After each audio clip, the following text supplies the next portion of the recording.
না আমি যাইতে পারবো না, আমার অনেক কাজ আছে। কি বললা? ভাবি আপনি পিস্তল কে পেয়েছেন? আমি পিস্তল কোথায় পেয়েছি তোমাকে বলতে হবে? যা বলছি তাই করো। যাও যাও বলছি। যাইতেছি। হ্যালো এভরিওয়ান, কেমন আছেন সবাই? আশা করি সকলেই ভালো আছেন। দুনিয়া টাকার গোলাম নাটকের 9 নম্বর পর্বে শেষ দৃশ্যে দেখে নিশ্চয় আপনাদের সবার মাথা ঘুরে গেছে। যে ফাতেমা এতক্ষণ শেহজাদের স্মৃতি ফিরিয়ে আনার জন্য পাগলের মতো চেষ্টা করেছিল, সে হঠাৎ শেহজাদ ওরবে গোলামের মাথায় পিস্তল ঠেকিয়ে কোথায় নিয়ে যাচ্ছে। আর মির্জা পরিবারের শেহজাদের নামে থাকা সেই 10,000 কোটি টাকার রহস্যই বাকি। 10 নম্বর পর্বে কি ফাতেমার আসল মুখোশ উন্মোচন হতে যাচ্ছে, নাকি এর পিছনে লুকিয়ে আছে অন্য কোনো মাস্টার প্ল্যান? আজকের ভিডিওতে আমরা আলোচনা করব 10 নম্বর পর্বের সম্ভাব্য গল্প নিয়ে। পুরো ভিডিওটি না টেনে শেষ পর্যন্ত দেখুন। ফাতেমার পিস্তল ধরা এবং শেহজাদকে অপহরণের রহস্য।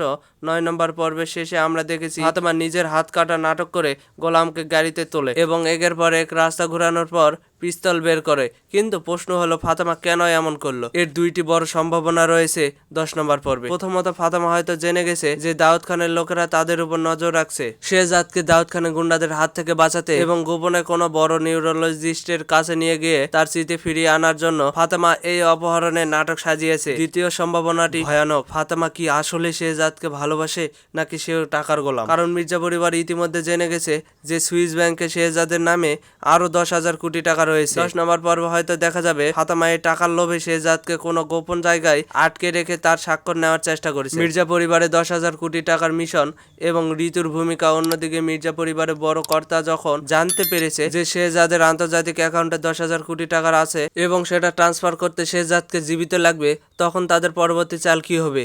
10 নম্বর পর্বে কি মির্জা পরিবার মরিয়া হয়ে উঠবে? 10 নম্বর পর্বে মির্জা পরিবার মরিয়া হয়ে গোলামকে খুঁজতে শুরু করবে। ঋতু ইতিমধ্যে অনেককে ফোন করে জানিয়েছে যে ফাতেমা গোলামকে নিয়ে কোথাও চলে গেছে। 10 নম্বর পর্বে আমরা দেখতে পাবো ঋতু এবং তার পরিবার গোলামকে ফাতেমার হাত থেকে ছিনিয়ে নেওয়ার জন্য তাদের পুরো শক্তি ব্যবহার করবে। ঋতু হয়তো ভাবছে গোলামকে নিয়ন্ত্রণে রাখলে এই বিশাল সম্পত্তির ভাগ তারা পেয়ে যাবে। ফলে 10 নম্বর পর্বে ফাতেমা এবং মির্জা পরিবারের মধ্যে গোলামকে নিয়ে এক বড় ধরনের লড়াই বা টানাটানি দেখতে পাওয়ার সম্ভাবনা শতভাগ। দাউদ খানের এন্ট্রি ও শেহজাদের স্মৃতি ফিরিয়ে আসার গল্পে সবচেয়ে বড় টুইস্ট আসবে যখন দাউদ খান জানতে পারবে যে শেহজাদ আসলে মরেনি, সে গোলাম সেজে বেঁচে আছে।